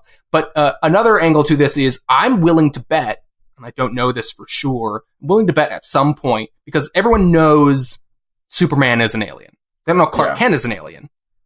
But the U.S. government knows Superman came from Krypton. Yeah. Do you think they gave him some sort of honorary citizenship at some point? I mean, that feels like a thing that would have happened, right? It feels like a thing that would have happened back in the day, but it feels like a thing that wouldn't happen now. You know what I mean? Yeah. I'm going to look it up. I feel like there's too much like public paranoia around that kind of stuff, or there would be in the present day universe of the comic. I don't know. That's an interesting thing to pose. I think that in terms of Clark Kent being a citizen, even with the forgery in mind, because of that forgery, because of that crime, the United States government sees him as a citizen. So therefore, he is a citizen. Sure. I also did find there is historical precedent for writers introducing the idea that the U.S. government awarded Superboy, when he was younger, citizenship. Well, Superboy was born here, right? Are you talking about John? No, I'm talking about Superman as a kid in Kansas.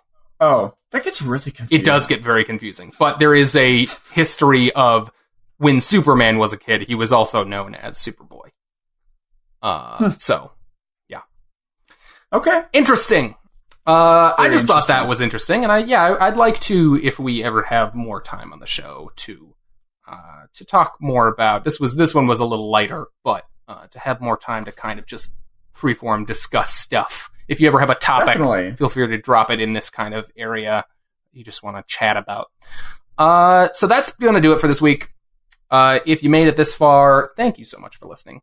The absolute biggest thing you can do for us as a podcast, if you like the show, is give us a review or star rating on iTunes. It's very easy. You just go to the podcast page on whatever the app is, and especially on iTunes, just scroll to the bottom, and all you have to do is click one of the stars. If you want to, you can write a little blurb, helps people find the show. And if you did like it, also just let someone know about us. Word of mouth is huge in terms of turning people onto podcasts. Also, word of mouse. Word of mouse. Yeah. Use your mouth or your mouse to let people know about us. In person or You know on what's the internet. interesting though is so many things are touchscreen nowadays that maybe that like using that terminology shit. mouse is actually really dated. Oh isn't my it? god, no! It's like it's gonna become the fucking floppy disk icon of the world now. Like fucking, if you ask a kid now what the save icon is, they're gonna say it's the save icon, and you're gonna be like, well, what is it? And they're gonna go, I don't know, the save icon. It's a fucking floppy disk. Oh my god. Doug, you know what's even worse? I've never registered that that's a floppy disk. I've absolutely never registered that. Yeah. Holy shit, I need to look at a save icon right now. Where? Fuck.